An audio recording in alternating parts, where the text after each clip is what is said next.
Tengan muy buenos días, apreciables jóvenes. Espero que se encuentren muy bien. Vamos a continuar en esta ocasión nuestros contenidos. La semana anterior hablábamos sobre el desarrollo moral en Colbert. Ahora vamos a hablar acerca de la libertad. Vamos a desarrollar este contenido. Obviamente lo vamos a hacer en varias etapas, porque la libertad es sumamente amplia y vamos a desarrollar un pequeño recorrido a lo largo de la historia. Pero antes de hablar sobre este valor o este contenido que es necesario, fundamental para nosotros, vamos a reflexionar un poco sobre este aspecto socioemocional. Así es que veamos.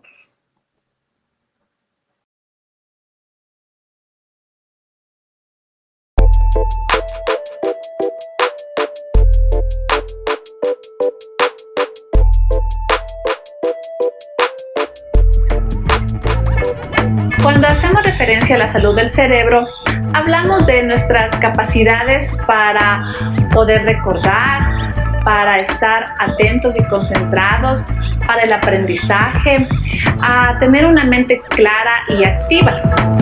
El concepto de salud cerebral se basa en sí en la reducción de estos factores, que son factores de riesgo que pueden poner en peligro estas capacidades con el paso de los años. Por naturaleza, nuestro cerebro es social y necesita de muchos vínculos. Por esta razón, la comunicación, la interacción con otros resultan fundamentales en la vida.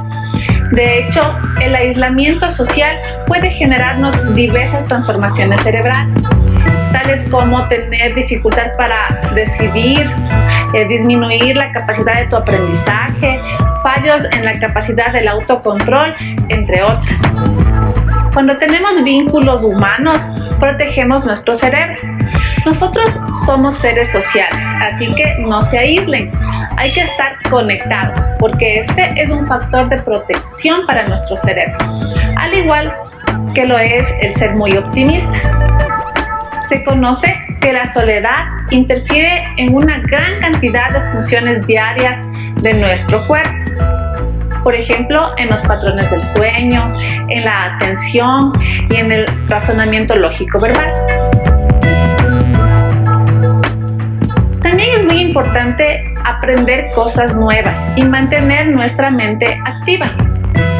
Por ejemplo, si yo me voy de viaje y estoy leyendo neuropsicología, va a parecer que estoy estimulando mi cerebro porque estoy leyendo algo científico. Pero realmente no es así, porque leer neurociencias es algo que yo hago mucho desde hace muchos años. Mejor activaría mi cerebro si yo aprendería, por ejemplo, un idioma diferente o empezaría a tocar un instrumento musical que no conozco. Una dieta saludable también es importantísima. Los pescados grasos, como el salmón, tienen omega 3, que es muy importante para el funcionamiento y para el crecimiento de tu cerebro. Los huevos son una fuente importantísima de proteínas. Sus yemas contienen colina. Se supone que esta sustancia puede potenciar tu memoria. Los frutos secos, como el maní, la nuez, son ricos en antioxidantes. El cerebro necesita constantemente glucosa y los granos y cereales son sus grandes proveedores. Por otro lado, también hacer ejercicio físico tiene un impacto más allá que en el sistema cardiovascular. Hay un impacto directo en el cerebro, genera nuevas conexiones cerebrales, mejora tu estado de ánimo y refuerza tu pensamiento creativo. En un estudio convocaron a gente sedentaria.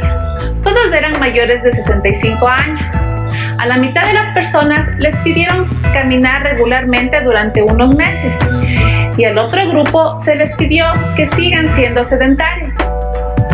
En cada hemisferio, en la base, en el medio, hay una estructura que se llama hipocampo. Interviene en la consolidación de la memoria. Esta área se va desgastando y se atrofia 1% cada año desde los 65 años. En las personas que caminaron regularmente por meses, ese desgaste no se producía. Es más, había más volumen del hipocampo. Eso genera miles de conexiones nuevas, es decir, que hacer ejercicio físico es clave. Dormir bien. 8 horas al día. El sueño es salud. Interviene en tus funciones hormonales, regula tu función inmune y también te ayuda a consolidar la memoria. Ayuda al descanso, a recuperarse de la actividad que hemos hecho durante todo el día. Durante el sueño, el cerebro procesa toda la información aprendida. Es así que se refuerzan los aprendizajes. Por eso es muy necesario descansar bien. Nosotros dormimos 8 horas por día, 56 semanales, 240 en un mes, 2.920 en un año. Es decir, que pasamos 1/3 de la vida durmiendo. Después de estudiar, se recomienda dormir una buena siesta, porque esto va a mejorar tu velocidad de procesamiento y consolidará la información. Si bien nuestro organismo organiza naturalmente las horas que necesitamos dormir, muchas veces no dormimos tanto como tu cuerpo sugiere. Así, estudiar hasta altas horas de la noche, ver tele, estar jugando con el teléfono o la computadora, puede hacer que el ciclo del sueño se dañe y esto no sea fácil recuperarlo. El manejo del estrés. Pensemos que la realidad no la podemos cambiar, pero sí podemos reevaluarla y trabajar sobre cómo debo responder a esa realidad. La manera en la que nosotros pensamos determina la manera en la que nos sentimos. Por ejemplo, si yo en este momento pienso que a ustedes este video no les agrada y sin ninguna evidencia aseguro esto, me voy a sentir mal. Pero al contrario, si yo pienso igual sin ninguna evidencia que les gusta este video y que están aprendiendo, me voy a sentir muy bien. Uno crea la realidad y la manera en cómo yo pienso es como me siento. Esa es una muy buena manera de enfrentar el estrés y esa realidad que a veces no la podemos cambiar. Pero lo que sí podemos hacer es reevaluar la realidad. En resumen, tenemos la vida social activa, el ejercicio físico, aprender cosas nuevas, una dieta rica en verduras, frutas y pescado con omega 3, el manejo del estrés y dormir bien. Estas son cosas gratis y que le hacen muy bien a tu cerebro.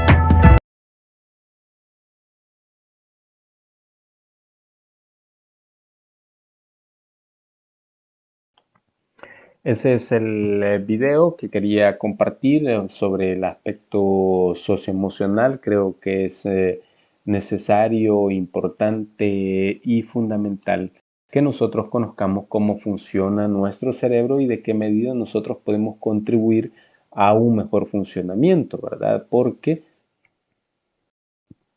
esta parte de nuestro cuerpo, de nuestro organismo, es muy importante, así como las demás, pero este tiene mayor importancia y es fundamental para nosotros porque es donde se procesa toda la información que nosotros recibimos.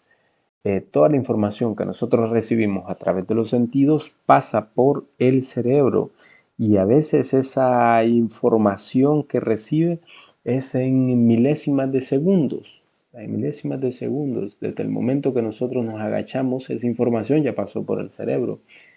Las respuestas o las reacciones que nosotros tenemos ya han pasado por el cerebro, ya se han procesado y han pasado. Imagínense la cantidad, la velocidad que va es sumamente increíble. Así es que es necesario y es fundamental que nosotros conozcamos cómo funciona y qué podemos hacer para mejorar su funcionamiento, porque debido a eso nosotros podemos tomar también mejores decisiones, ¿verdad? En nuestra vida. Si nosotros cuidamos bien nuestro cerebro, dormir bien, tratemos de dormir bien, saber manejar ese estrés que nosotros a veces tenemos para que eso no nos afecte. La alimentación es fundamental también. Entonces debemos de tenerle mucho cuidado a esa parte de nuestro organismo para que nosotros nos desarrollemos adecuadamente. Para que nos desarrollemos adecuadamente. Pues bien, vamos a continuar con nuestros contenidos. En este caso, decíamos, vamos a hablar sobre la libertad.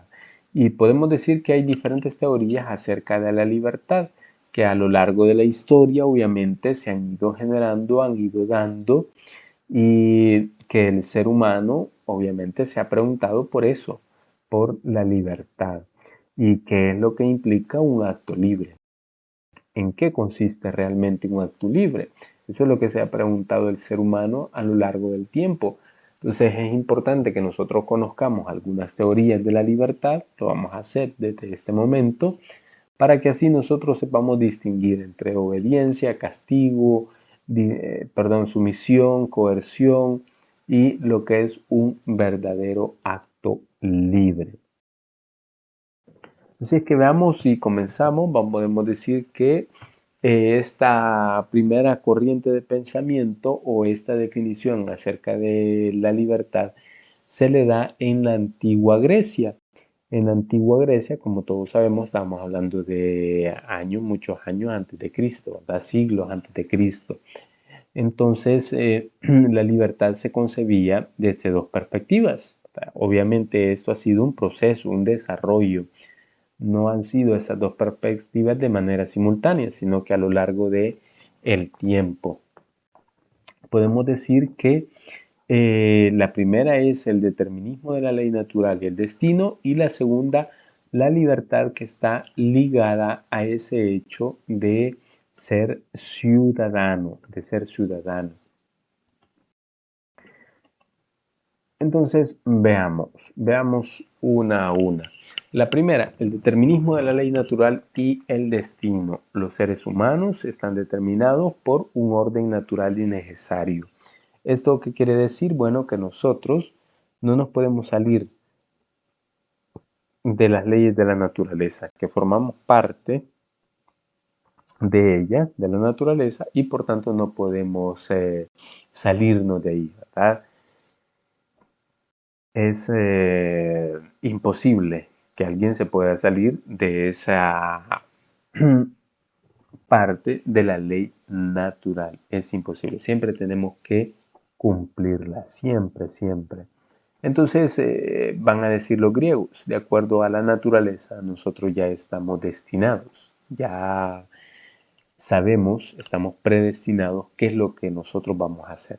Pero obviamente eso fue cambiando en la medida que fueron apareciendo estos dioses, ¿verdad? Estos dioses.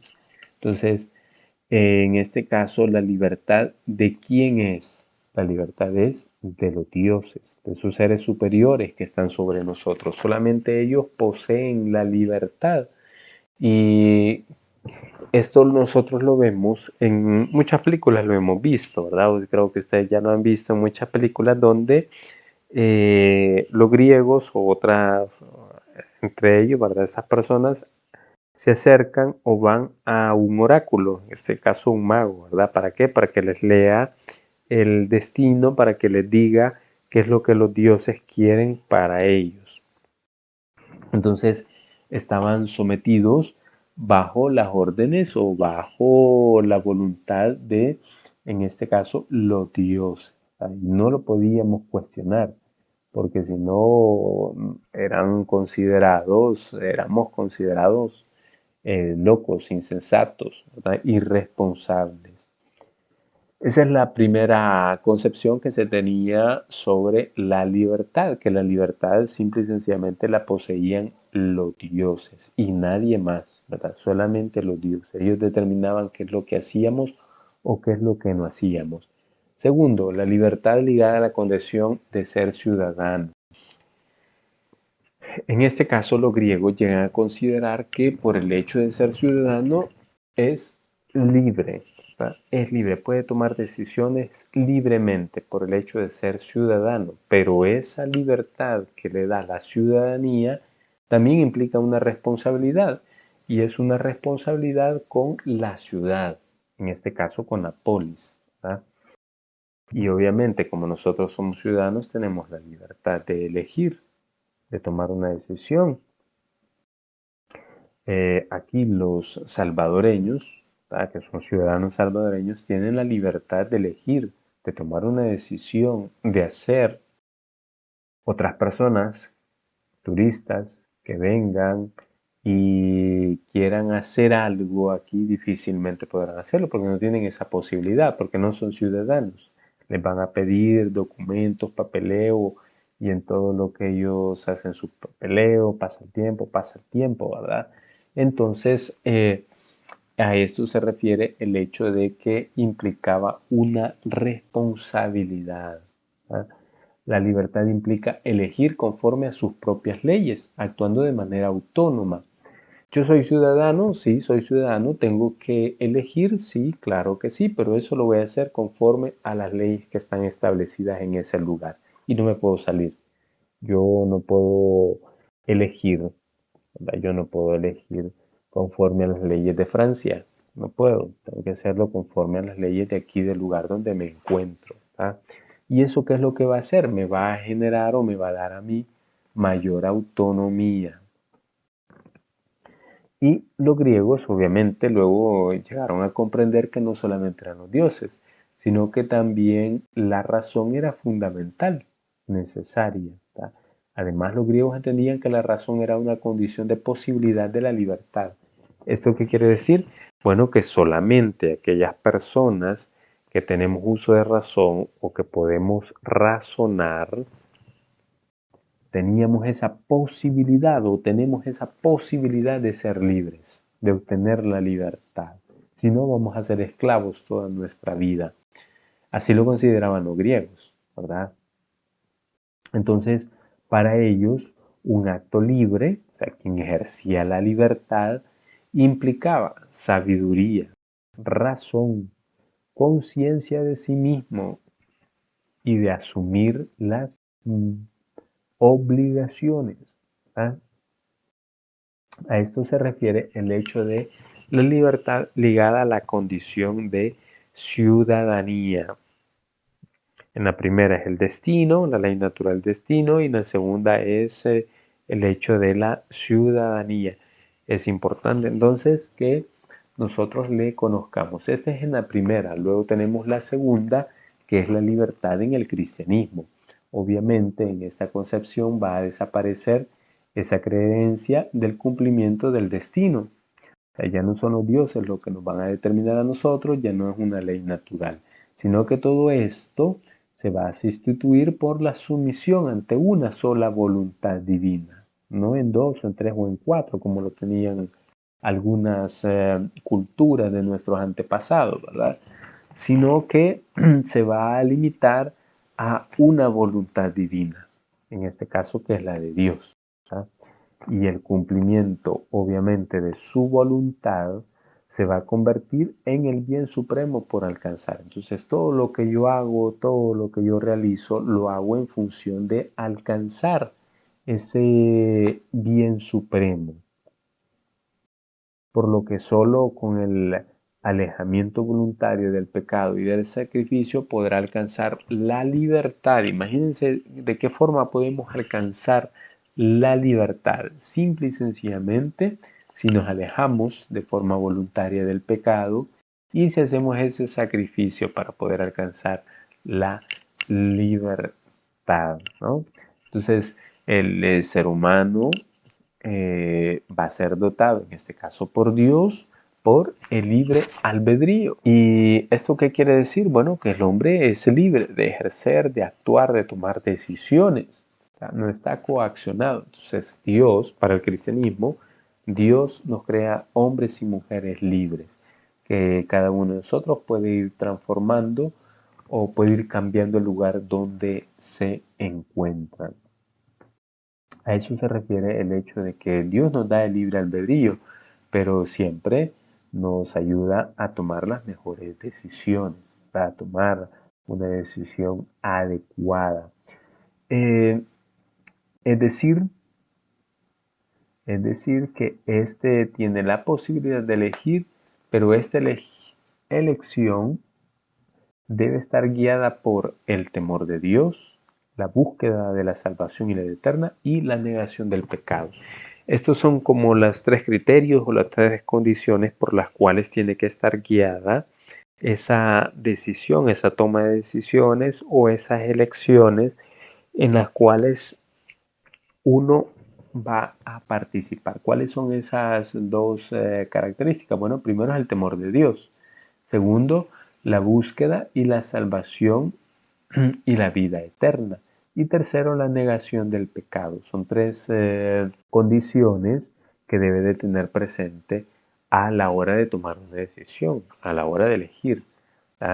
Si lo que realizo, lo que estoy desarrollando está en función de, si eso me va a ayudar a alcanzar a Dios, a encontrar y a buscar la salvación y la vida eterna y a negociar. Entonces, en esta etapa del cristianismo, la culpa y recompensa condicionan las acciones humanas. Entonces, la culpa, la recompensa y el castigo condicionan las acciones humanas desde el cristianismo. Bien, veamos el siguiente, que es la libertad en la modernidad. En este caso, el hombre se va a descubrir como un ser histórico. Ya dejamos la etapa del cristianismo, ya dejamos la etapa de los griegos y nos vamos acercando un poco más. Entonces el hombre se va a descubrir como ese ser histórico que está dentro de la sociedad, que está dentro de la naturaleza y que él es capaz de manipular a su conveniencia ese entorno, eso que se encuentra en él. Entonces, obviamente, el ser humano va a ser libre para tomar decisiones, va a ser libre para decidir su forma de comportarse, de actuar en los distintos ámbitos de su vida, en los distintos ámbitos de su vida. Entonces, una de las características más notables es el antropocentrismo, el hombre el centro de todo, lo que supone una valoración no solo de la personalidad del ser humano, sino también de su individualidad. El ser humano es el centro de todo y en torno a él giran las cosas. Entonces, esto obviamente va a hacer que el ser humano llegue a considerarse como otro creador, como otra persona que puede crear las cosas. Ya no solamente Dios, sino que el ser humano tiene esa posibilidad de crear. ¿Esto qué quiere decir? Bueno, que el hombre, al descubrirse un ser histórico, tiene unas posibilidades infinitas de realizar, de tomar decisiones, ¿verdad? De actuar en base a una libre elección. Obviamente en este momento de la historia, en el tiempo de la modernidad, el hombre, el ser humano se considera, como les decía, el centro de todo, el centro del universo, el centro de las cosas. Él puede tomar su propio destino, puede construir su propio destino. Entonces, en la modernidad, lo fundamental aquí es que el hombre puede transformar de acuerdo a esa libertad que posee y a esa posibilidad que también tiene. Y luego pasamos al siguiente trabajo que vamos a realizar en grupos.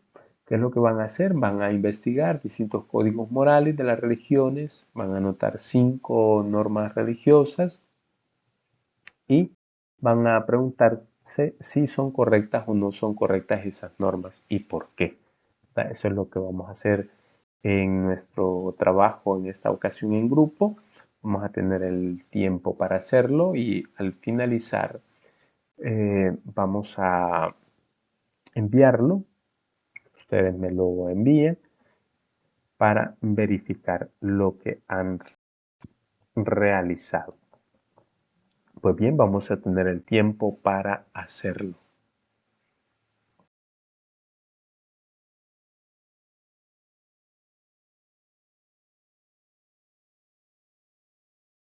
Bien, espero que hayamos finalizado. Ya vamos a concluir con este contenido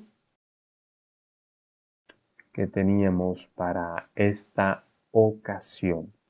Así es que, chicos, ha sido un gusto estar compartiendo con ustedes. Espero verles pronto, ¿verdad? Espero que esta situación pase lo más pronto posible y podamos nuevamente estar en el colegio. Así es que muchas gracias por estar siempre presentes. Nos vemos hasta la próxima. Cuídense. Feliz día.